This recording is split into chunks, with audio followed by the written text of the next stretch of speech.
Warwickshire Police Superintendent faced misconduct hearing last week, with the panel chair ruling that no further information can be released in relation to the matter. So I found some information to release instead. More politically motivated policing, as the Metropolitan Police seem to have a new flavour of the month, putting LGBT on the shelf. Reports that the Crown Prosecution Service's disclosure of evidence for court cases is substandard. And do as I say, not as I do, as another public official ignores their own advice. This and more coming up. And don't forget, these reports are daily, Monday to Friday. Please remember to subscribe and hit that bell so you don't miss any future uploads. And if you do appreciate the work I do, please consider helping us out via the channel Patreon for as little as just £3 a month to ensure I can continue providing this content. Hello ladies, gentlemen, boys, girls, innies, outies, and of course, in-betweeners. My name's Dan and welcome back to another PAP Reports. It is Monday, 7th September 2020. And before I start, I just want to wish happy birthday to my youngest boy, T. Not his name, but it is his initial. Like your brothers, it's unlikely you'll see this for some time, but at least this way you'll know that I am thinking about you on your birthdays. On we go. Superintendent Steve Quinn of Warwickshire Police is probably the highest ranking police member that we've spoken about in terms of misconduct hearings here on the channel, but nonetheless, he is still just another uniformed clown. The statement on the police website says, a Warwickshire police officer has been dismissed for gross misconduct. Following a misconduct hearing chaired by independent, legally qualified chair Mr Colin Phillips that ran over a number of sittings between the 16th of March to the 3rd of September, Superintendent Steve Quinn was dismissed with immediate effect. The hearing found the behaviour of former Superintendent Steve Quinn fell below the standards of professional behaviour in relation to honesty and integrity, discreditable conduct, authority, respect and courtesy. The panel found 4 allegations of gross misconduct proved and 3 allegations amounting to misconduct. Note, the independent legally qualified chair has ruled that no further information can be released by Warwickshire Police in relation to this matter. However, I found some further information. It's not a lot, but it does give a possible reason for the misconduct hearing, as I wasn't able to find any other report of a resolution to the following claims, so it makes sense that this hearing was in relation to the following. Quinn was suspended in March 2019 after being accused of harassing female colleagues, which is quite amusing as he was tasked with trying to stop such behaviour in his role as head of safeguarding for Warwickshire Police, as well as being a serious crime detective. The IOPC took over the investigation from the force's professional standards into emails and messages between Quinn and female colleagues.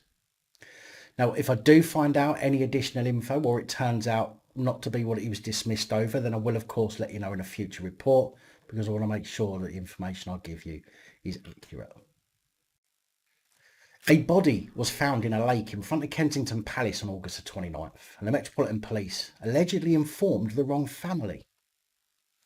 Although police haven't yet confirmed the identity of the woman whose body was found in the lake, the family of artist Endalyn Lycett Green, granddaughter of former poet laureate Sir John Betjeman, claim they were wrongly told the body was hers in a case of mistaken identity. Ms Lycett Green, 51, had been missing for a week. Metropolitan Police had issued a public appeal for help, telling Twitter followers on August the 31st that police are still looking for Endalyn Nagao, also known as Endalyn Lycett Green. The force said she was known to visit Kensington Gardens in Hyde Park and Green Park and has a strong interest in art, so may frequent galleries in these areas. The family was told that the body was hers, leaving them devastated, only for her to be found alive this week and the corpse to be that of someone else. Can you imagine being told one of your family members has died only to find out they're still alive? I mean, you'd be elated that they were still alive, but the grief pause thinking they were dead would be unbelievable. Shame on you, Metropolitan Police. Next time, do your job properly. It looks like the police are turning against their pets as a London trans rights protest, which was supposed to have been held on Saturday the 5th of September, was called off on Friday after police told organisers that participants may face arrest. In a statement, the organiser claims that a representative of the Metropolitan Police had told them on Thursday the 3rd that there would be no risk of arrests or fines if the event went ahead, as there would be no risk of danger. However, the following day, the organiser said the police had called and told him that there's a likelihood organisers, protesters and event stewards will be arrested if they attend.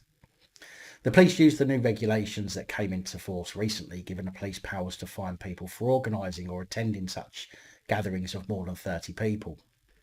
Organiser Thaniel Dorian said he felt absolutely shocked when they received the phone call, as they've had a strong working relationship with the force in the past. To have them change their mind so suddenly and threaten us like that was a reminder that we cannot rely on them to support the free speech of marginalised groups, Dorian said. They argued that the move is in contravention of the Human Rights Act, which gives everyone the right to peaceful assembly.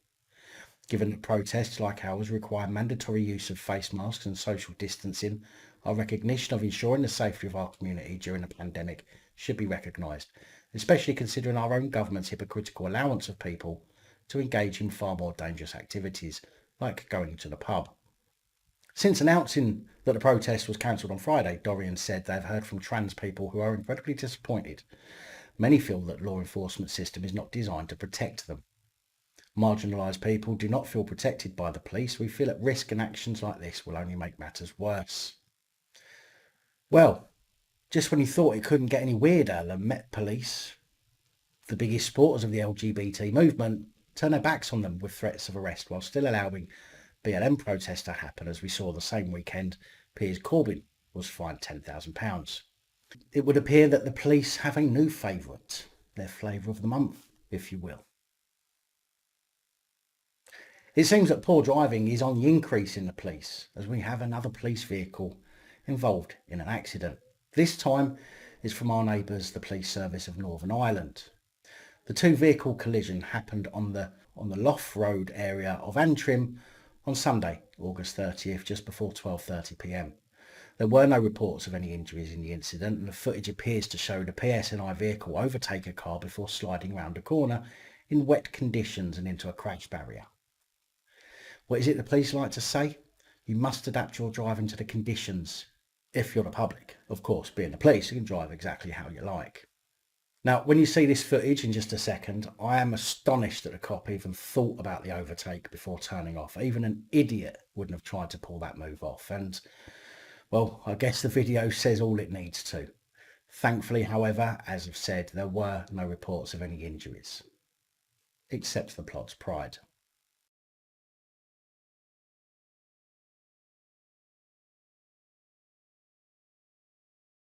A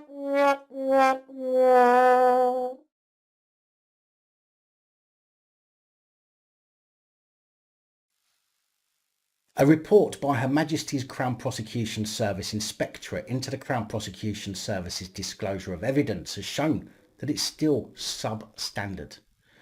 Quite simply, disclosure of evidence is in relation to evidence for a case at court that could or could not help the case. Rather than disclosing all the evidence, the CPS will hold back evidence that may contradict their argument or cause reasonable doubt in a jury's mind, and so fail to give it up to the court. The watchdog found that while aspects of the CPS's performance show continuous improvement, in some areas the baseline performance was very low, and although there was progress, there is still a long way to go before an acceptable standard is reached. The inspection found that the Crown Prosecution Service has got better at advising the police about reasonable lines of inquiry and has improved its compliance with prosecutors' post-charge duty of initial disclosure. However, the report says that in more than half of the criminal cases that were sampled, CPS's charging advice did not properly deal with unused material. Meanwhile, in just 16% of cases where police performance was substandard, did prosecutors identify the failing and feed this back to the charging stage. Caroline Goodwin, QC, chair of the Criminal Bar Association, said there is still cause for serious concern. If this report had given the equivalent of an Ofsted grading for a school, it would still, tragically, not move out of the bottom-ranked failing. Goodwin said criminal defence barristers are still not paid for the many hours spent examining unused material. It is this task within what the Inspectorate reveals as a still failing system due to starved and inadequately trained professionals at both police and CPS that is often the difference between liberty and imprisonment. Obviously, the overseers of the overseers are all in cahoots with one another, and so rather than simply reporting at the CPS's selective disclosure of the evidence to support their case, the report stressed the importance of resourcing, stating over the past few years, HMC PSI has found fault with the CPS and identified areas where it could improve. Almost without exception, Those faults have been caused or exacerbated by the problem of too few legal staff being spread too thinly over a volume of work of ever-increasing complexity. Well, maybe if you stop malicious prosecutions and simply deal with real crimes, you would have more people freed up to deal with those cases. Just a thought. Amanda Pinto QC, chair of the Bar Council, said the report was not reassuring. Despite help from the bar and solicitors to improve disclosure in all cases from the smallest to the most complex, there is still more to do. There still needs to be more investment in people, training and resources in the police, the CPS and the criminal justice system generally to tackle the pervasive problems with disclosure, she said. And we love justice here on Police Abusing Powers. In fact, it's all we want. Justice for those harmed in genuine crimes and justice for those abused by people who think they're exempt from punitive actions based on the colour of their uniform. However, I can't say that the following fits into any of those categories. 77-year-old Marie McCourt, the mother of a young girl murdered in 1988 after she was snatched as she walked home from work as an insurance clerk in Liverpool by pub landlord Ian Sims, has been ordered to pay him £40,000 after she took legal action to try and stop his release from jail.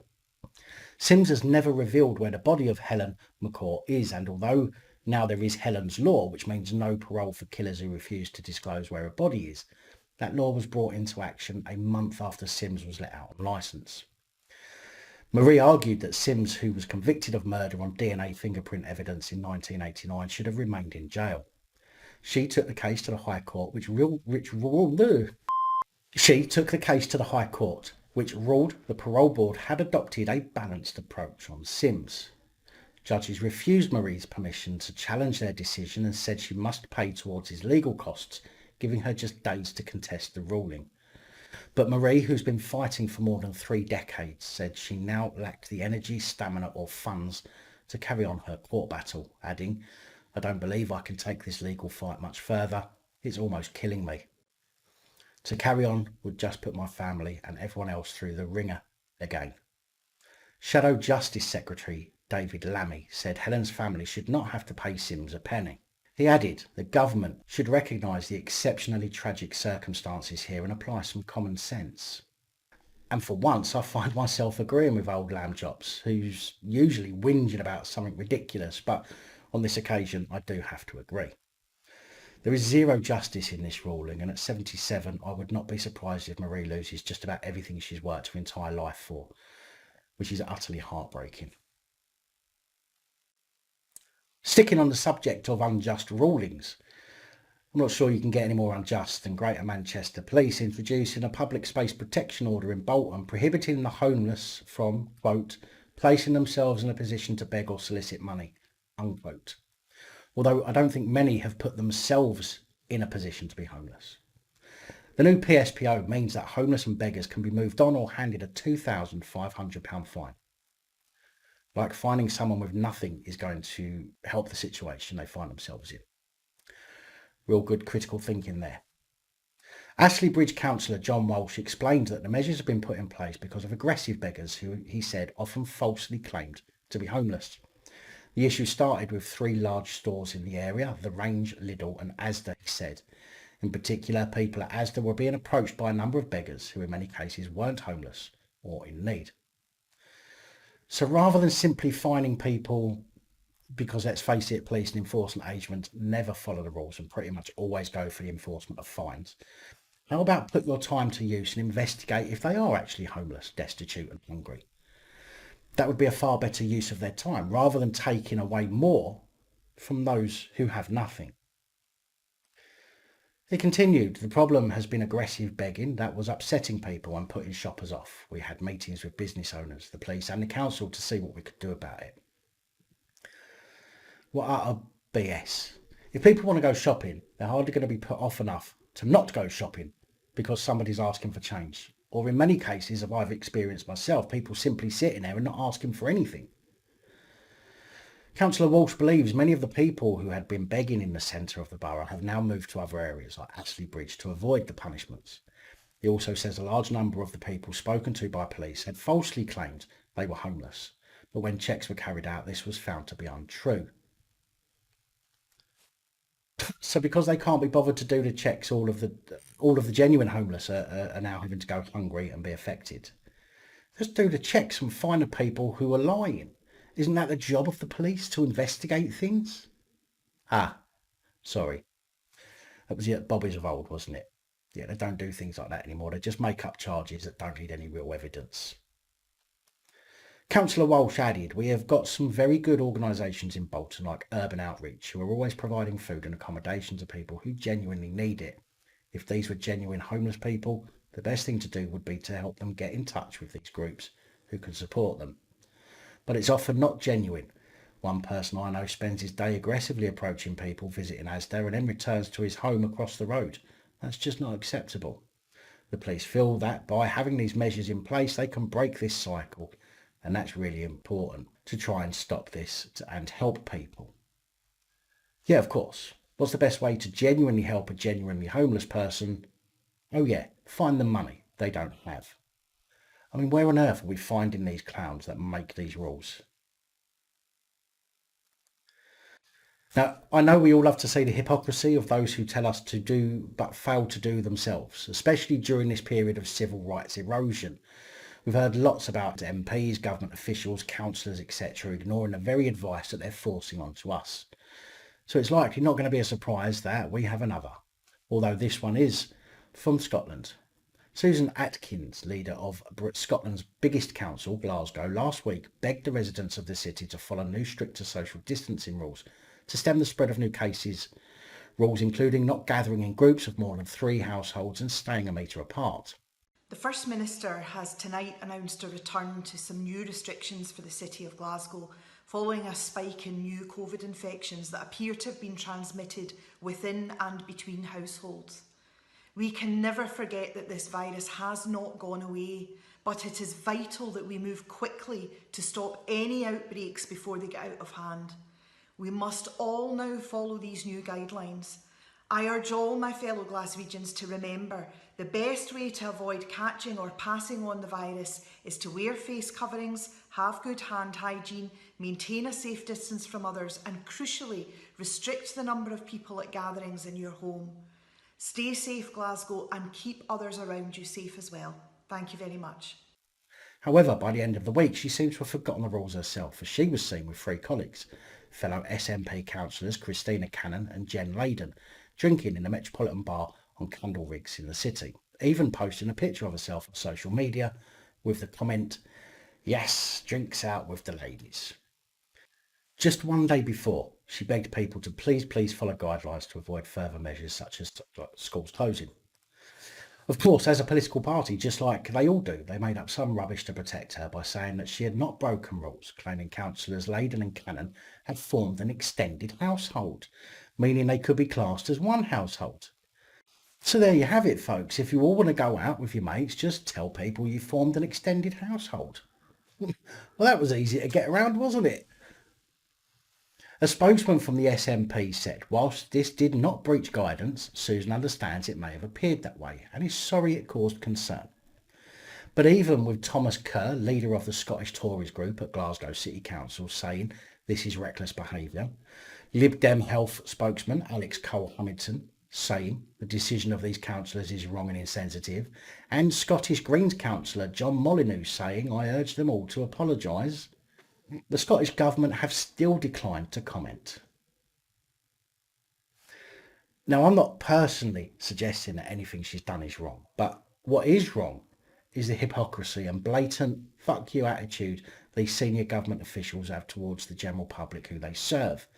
It seems that more and more the governments are becoming more open to showing their contempt of the general public by showing they really don't care about what we are having to go through while they use their positions and money to be able to get away with just about anything they like. And I think it's disgusting, and people certainly should remember these actions when it comes to the next vote. Not that I think the next bunch of cretins will do any better, but the ones we have now certainly don't deserve to live their cushy lives off of the back of the public while showing how much they don't care about us. A man in London, yet another member of the public to be abused by overzealous and mentally challenged police, was said to have been pinned to the ground and searched by Metropolitan Police at Waterloo Station after he was observed entering a Pret a Manger and leaving again without having made a purchase. Yep, it seems now changing your mind is deemed as reasonable suspicion of a crime. 26-year-old Kashif Baig was accused as being, get this, evasive as he passed through the station on his way home from work on Friday. Even though Metropolitan Police's own website states that the police officer will ask you for your name and address, date of birth, ethnicity. You don't have to give this information if you don't want to, unless the police officer says they're reporting you for an offence. And a link from the Met's information is to the government's information, which states that a police officer has powers to stop and search you if they have reasonable grounds to suspect you're carrying illegal drugs, a weapon, stolen property, something which could be used to commit a crime, such as a crowbar. You can only be stopped and searched without reasonable grounds if it has been approved by a senior police officer. I would suggest that entering a shop and leaving again is not grounds for reasonable suspicion of anything. Although he was released soon after, he says the incident has left him traumatised. The constable who detained Kashif even wrote on his search form that he was searched for entering and exiting Pret in quick succession, and that he refused to give any information to the police. However, even a box titled "Reason" was left unticked on the form. Mr. Baig, who has submitted a complaint following the incident, said he had planned to buy a drink from Pret but left after seeing the length of the queue. He added, "The stop and search process is absolutely disgusting. I was treated like I had already committed a crime. My phone was snatched off me. A change needs to happen." The Scotland Yard spokesperson said on Friday the 4th of September at approximately 5:45 p.m, a male was stopped and searched in Waterloo Station. As a result of this stop, a complaint has been received by the Metropolitan Police, which is being fully investigated. We spoke about PC Stuart Dixon from Northumbria Police on the 21st of August and how he was facing a misconduct hearing for accessing confidential information on police systems without a legitimate policing purpose. It was said that Dixon had accessed confidential police information over 30 times whilst on duty, breaching people's confidentiality in the process. It is alleged that he viewed the records of one person referred to as Mr. X on 9 different occasions, with the breaches occurring over a 2-year period. The misconduct hearing was said to be being held in private, because we all know just how transparent the police love to be. However, the hearing was concluded on the 25th of August with information only just being released that PC Dixon, after a day-long misconduct hearing, kept his job after receiving just a written warning.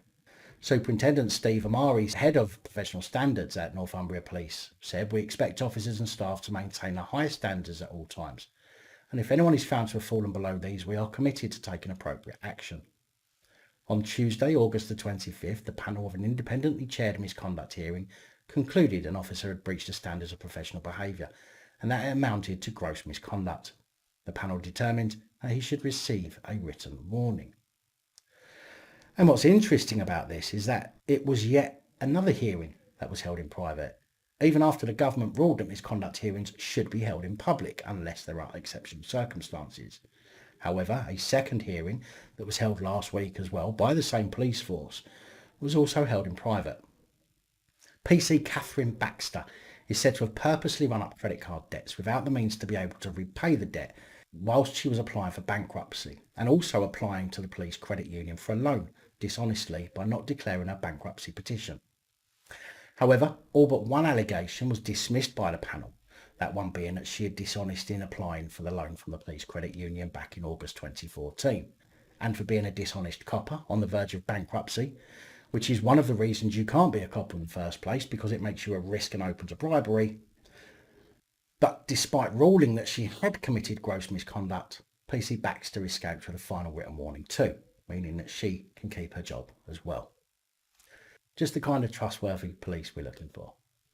And it's unbelievable how the standards of being a police constable have dropped so much that the powers that be can actually get away with dishing out this kind of punishment to those who are hired to uphold the law with integrity. Now, if you ever want to be rewarded for your failures, join the police. And it seems the bigger the failure you make, the better rewarded you are. after it's emerged that Steve Rodhouse, the senior officer from Scotland Yard who led the ballsed-up child abuse inquiry over Carl Beach, is now one of the highest earning people in law enforcement in the country.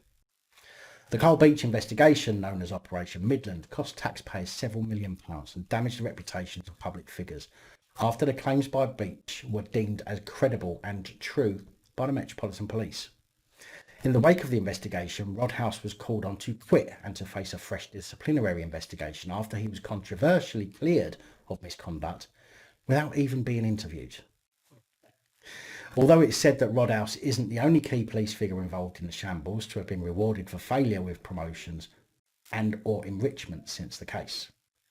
Former Tory MP Harvey Proctor, one of those accused of being involved in a VIP paedophile ring, said it all when he said, "It is a slap in the face to our families of the late Lord Bramall, Lord Britton and myself that the police should seek to reward the person who caused so much damage to so many and left the reputation of the Metropolitan Police Service so low.